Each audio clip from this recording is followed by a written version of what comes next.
La deuxième question orale est posée par Pierre Licia. Oui, merci Monsieur le maire. Nous connaissons tous la situation de la place de la Chapelle et les conditions de vie des riverains, les conditions de circulation des piétons, ainsi que celles des usagers du métro. Depuis plusieurs années, l'espace public est cannibalisé par les vendeurs à la sauvette et par les trafiquants en tout genre, et les violences y sont quotidiennes ou quasi quotidiennes. Le climat d'insécurité est tel que beaucoup d'habitants ont adopté des stratégies d'évitement. Je pense notamment aux personnes qui se sentent les plus vulnérables, à savoir les personnes à mobilité réduite, les personnes âgées, les familles, les enfants, les femmes, et notamment les femmes enceintes. Je vous dis ça parce que cette semaine, j'ai été interpellé par une femme enceinte qui m'a confié son inquiétude quant à la dégradation de la situation. Il était difficile d'imaginer que la situation soit pire. Or, avec les travaux d'aménagement du square Louise de Marillac et de la station de métro, la situation est devenue insupportable, ou du moins plus insupportable qu'elle ne l'était. Les facteurs de nuisance, les éléments perturbateurs sont tout aussi nombreux, mais l'espace public disponible, quant à lui, a été considérablement réduit. Alors ma question est double. Comment les travaux ont-ils pu démarrer sans qu'il n'y ait eu d'anticipation sérieuse des conséquences que je viens d'évoquer et qui étaient pourtant prévisibles? Et que comptez-vous faire, monsieur le maire, pour redonner aux riverains de la place de la Chapelle la tranquillité à laquelle ils aspirent, à la fois le temps des travaux et évidemment après les travaux? Merci beaucoup. Merci, Gilles Ménez. Oui, merci Monsieur le maire. Merci Monsieur Licia, je suis heureux que vous posiez cette question orale sur les abords de la place de la Chapelle et du square de Louise de Marillac. Ça me donnera l'occasion effectivement de donner quelques éléments sur les travaux en cours, parce que nous agissons effectivement avec le projet pour aménager mieux l'espace public sur la place de la Chapelle. Alors comme vous l'avez dit, il y a le projet d'Oasis urbaine sur la place de la Chapelle, qui est un projet issu du budget participatif. Il vient de la volonté riverain, il est un projet parisien, et qui consiste, comme le montrent les travaux en cours qui viennent de démarrer, à agrandir l'espace du square de Marillac, d'une part à l'est du square, en récupérant un espace qui était assez important sur l'est, donc, et au nord sur la rue Major, et en intégrant les arbres de la place de la Chapelle dans le square. Ce projet de l'oasis urbaine consiste donc à relier en quelque sorte les squares Louise de Marillac et Gessin, le square Gessin qui lui a connu une amélioration avec la gestion par Emmaüs depuis quelques années, et nous y sommes quelque part pour quelque chose. Et aussi pour jouxter ce square Gessin, nous avons récemment mis des barrières également sur ce qu'on appelle communément le pont Pigeon, qui est délimité par des barrières de fait fermables, et nous réfléchissons à de nouveaux usages sur cet espace qui pourrait être fermé. D'ailleurs, je veux vous dire, à propos des actions que nous comptons faire, nous comptons bien évidemment faire une réunion publique d'information et de suivi sur l'avancement du projet de l'Oasis urbaine, et ce sera organisé prochainement, en février ou en mars, avec toutes les parties prenantes concernées. En première partie, en premier lieu, les directions de la ville, que ce soit la direction de la voirie, la direction de la propreté, et les concessionnaires également, qui sont mobilisés sur ce projet, tout comme le sont aussi ceux-ci sur la promenade urbaine Barbès-Stalingrad.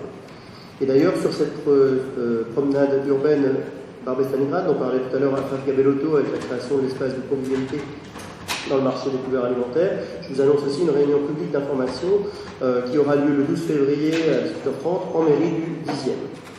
Toujours sur la place de la Chapelle, nous continuons à agir effectivement, et nous l'avons voté ensemble, je crois, au dernier conseil d'arrondissement puis au conseil de Paris, l'étude d'opportunité de la RATP sur la station de la Chapelle. C'était un vœu que la majorité avait déposé il y a 2 ans, adopté donc au conseil de Paris notamment, et qui consiste à, bien vous savez, à définir l'opportunité d'une éventuelle deuxième sortie sur la place de la Chapelle. Donc il y a plusieurs phases, et je pense qu'en avril ou en mai de cette année, nous aurons les conclusions de cette étude.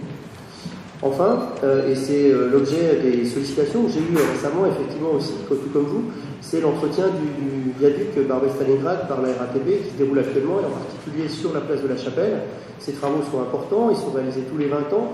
Ils vont nous permettre, notamment avec le projet de promenade urbaine, d'organiser aussi l'éclairage lumineux du viaduc. Prévu en ce début d'année sur la place de la Chapelle, les travaux de la RATP, donc ces travaux de peinture ont nécessité, et c'est pour ça que j'ai été interpellé moi aussi, ils ont nécessité la protection des riverains par la pose d'un tunnel éclairé qui a connu malheureusement des dégradations, et on a toujours des réunions, sans cesse des réunions, et en particulier vendredi matin dernier, j'étais à 8h avec la RATP et la DVD pour régler ce problème. Et il se trouve que la RATP a été réactive et à enlever ce tunnel non éclairé et la remplacer dès le vendredi soir. De même, les cheminements piétons, et vous avez raison d'en parler, ont été améliorés très récemment avec la suppression de différentes barrières, augmentant la visibilité et diminuant ainsi le sentiment d'insécurité. Toujours sur la question de la sécurité, de nouvelles réunions, parce qu'il y en a déjà eu beaucoup, de nouvelles réunions de travail auront lieu également cette semaine, associant le commissariat, les différents services de la ville, pour tenter et améliorer encore la tranquillité des habitants de la place et de ses abords. Donc c'est quelques éléments que je voulais vous apporter par rapport à votre question de ce soir. Merci beaucoup, Clarissa. Si vous voulez rajouter un mot très très rapide. Merci pour votre réponse, Gilles Minette. Je n'en mettais pas évidemment en fait bien fondé des travaux, mais ma question portait sur les conséquences de ces travaux. Vous m'avez donné des débuts d'éléments de réponse en toute fin de votre réponse. J'espère que ça va s'améliorer. Je suis assez pessimiste, je dois l'avouer. Merci. Et moi, je ne suis pas pessimiste, d'abord par principe, et ensuite parce que j'ai la chance depuis 10 ans maintenant de travailler dans le 18e et de constater qu'on arrive toujours à améliorer les choses. Et en l'occurrence, vous pouvez d'autant plus être optimiste que les travaux que nous avons demandés, ils ont déjà été faits. Et d'ailleurs, ce matin même, un certain nombre de riverains m'ont fait passer des messages, ce qui est assez rare, pour constater cette amélioration et s'en réjouir. C'est suffisamment rare pour être salué, pour que je le fasse moi-même, mais comme tout phénomène, peut-être même plus que d'autres phénomènes, les phénomènes de délinquance sont mouvants, changeants et extrêmement adaptables.